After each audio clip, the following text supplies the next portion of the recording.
Yeah, guys, that's not cool. He's a married man. No, it happened, and I was like, and a few times I was thinking, oh, that's really unusual. You know, and not the young girls either. Well, it was a mixture of both. It was, but. We have a big array. The Vampire Diaries fandom, they're very passionate, yes, and age knows no limitations. Right, but if anything, I feel like I would devastate the fantasy a little bit, because you know, even if I was remotely interested in going in that direction, you'd just I'd be a demolition man for the dreams built on the screen. Nothing could live up to what that television show makes. What they built up for, yeah. Yeah, Okay, what is your favorite song? I couldn't say. Music is a window to the soul. It tells you. Oh, I agree with you. But it's just like saying what's your favorite painting. Like there's just I can't compare them. There's too many different wonderful artists. I couldn't say a favorite song. I know that there's some musicians who I think that never stop recreating themselves, and so I can tell you the musician I really admire is Bob Dylan or EYECON. Just anybody who had like 4 or 5 phases of greatness when really, most people only ever have a song. Right. If that. Most people don't even have a song. And guys like Dylan and Cohen had like hundreds. Okay. Well, Dylan especially. Okay, let's see. How does it feel to be recognized when you go somewhere? Have you gotten used to that yet? It's mixed. I have days where nobody, and especially since I got my haircut, people ask me if I dyed my hair like as Elijah, and I was like, no, it's just my hair. It actually goes blonder when it goes longer. But it's interesting. Like I'll have days where I will not. No one recognizes me at all. At least it feels like I'm not being recognized, so I'm fine. And maybe because you feel like you're not, then you're sort of generating that energy. And then some days, I'm like, I can't believe it, because I think, well, I'm not, Robert Downey Jr. I'm on a TV show about premenstrual vampires. You know what though? It is probably one of the biggest, hottest things right now. So. Oh no, I understand that, and I don't mean to sound derogatory about the show. I think, which after just saying the comment I said, I think that the show is magnificent for what it is. I just think that, is it There Will Be Blood? Right. It's just a really wonderful universe for people to go and escape to, and they do it magnificently. I'll give them that. But it's so strange that the characters can mean so much, and I'm and that I play a part in that. That's I'm very lucky.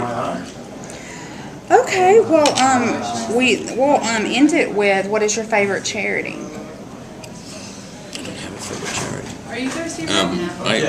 I'm still.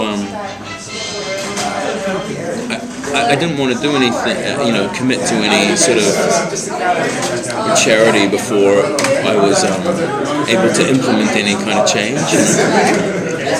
And I guess I'm sort of approaching that place now, thanks to the show and kind of the visibility, I guess it's given me, but I didn't want to ever do anything just for the sake of it. I feel like sometimes charities can be demonstrative, and I always, I've always been proud of the fact that, I'm somebody who does things with my hands if I believe that it needs to be done.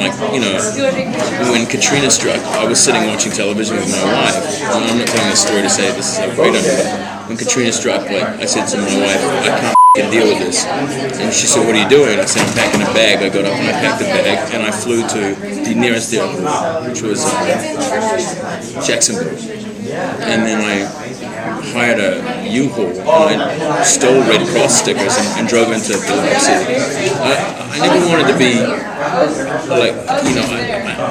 never wanted to be part of anything that I wasn't truly making a contribution to, Right. And I felt like a hypocrite, And actually, it was a really wonderful period of life. That place, Biloxi, which was almost forgotten, even though the eye of that storm hit, there was, the place was just devastated. I've never seen devastation like that in the United States, and it still breaks my heart thinking back on it. But I really felt like I sort of did something in terms of causes that I think of that I'd really like to see gone or whatever. The only thing I can think of off the top of my head that I feel sort of vehemently about is like the death penalty. It's just the only thing that I kind of think of that I just think like immediately. I think this is really medieval. Right. I think it just has to. That's the only thing I have. Okay. Well, just remember you have a big Twitter family back there that, so when you do decide that you have a charity or maybe you just have a function that you have coming up, if you tweet about it, they'll definitely get behind you. For sure. Yeah. Well, I mean, absolutely. I mean, yeah. I mean, they've been so kind to me already. By the way, I can't believe it, I was telling you last night, the last couple of days, we got like another bunch of money sort of come in, my producer, which is so great. $2,000 like yesterday and Thursday. I was going, what? I've got to start really reinvigorating that. I'm going to do that today. Alright, what else? I want to talk about Broken Kingdom. Well, to be honest, I was a little bit disappointed with the infrastructure of the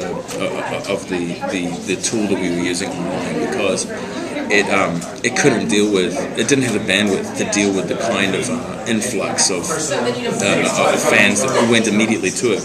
Right. And Twitter's like this kind of, it's an amazing tool, but it's also like this giant distracted child. Yeah. So that if you get its attention, you're like, great, and you've got to monopolize that. Right. And literally, I think there was like something like a couple of 100,000 hits on this thing. People like kind of willing, and even if you take like 2% of 200,000, let's say 1% of people contribute, we would have probably made. We probably would have made another 10,000 on top of the total we already had. And I was mortified that it didn't function. And then I went back to them and said, yeah, we didn't prepare that bandwidth. I guess what I was mad about was that I felt like with this site, we were guinea pigs, you know? Right. So what I would like to say is that they've since expanded it. They did so this week, and that's why I've kind of been sitting idle. And I didn't almost want to drag the fans along through, like, hey, I'm sorry, this is shitty. And I probably should have written something about it on my Tumblr or whatever, just to let them know that this site can't sustain that kind of attention. I mean, even now they're still concerned that, like, if Ian does, I mean, Ian was going, bro, I'll tweet something again. I was like, no, just give me a fucking second, because if you do it, like, that's it. It's like somebody pulling the pillars down, and actually Paul was the worst, not Ian, which is weird because Paul only has like half the followers. But Paul's followers are so like diehard. He kind of crushed me, you know. And it's so sweet. I mean, he's a good friend. You know, he was just so immediate. I said, hey man, would you mind? I hadn't even finished writing, and he tweeted something. So I'll do something again. I don't know if I'll use all the guys, but now it's sort of built for speed, and I'm definitely especially this coming week, I'm just going to talk about it every day. I'm going to be kind of nauseatingly persistent, and just to be able to raise the money, because it is important. Like, I mean, I need to get it out in the world, and the movie is beautiful. Like my wife is, you know, and I'm not saying that because I made a beautiful movie. I was surrounded by people who made. My wife did a beautiful performance. The girl that I found in the ghettos to play the lead role in South America. Like I interviewed 150 girls from the poorest area, one of the poorest areas in the world. You know, and this girl like gives a performance of a lifetime. It's the most like. You know, it's just a heart-wrenching little story. I'm very proud of it. It's my first film, you know. Well, I think they're always better when you're passionate about it. You feel great about it. You're going into it, and you're strong about your role, and you know that you're. I just felt like the whole thing was enchanted. You know, like it's difficult not to be passionate about it. It's almost just like I'm always saying thank you for it. And so what the fans need to know is if they go to the site and for some reason they don't get through, keep trying. Because they should be able to now, but if for some reason anything happens, just keep hitting it. Give it an hour, go back. Right, and that's the thing. If they can muster that kind of patience, they can. The Vampire Diaries fans, they can be patient. You can be patient. And then we'll have you on one day next week to discuss it again once you've got it all set up and everything and you can explain it to everybody. Actually,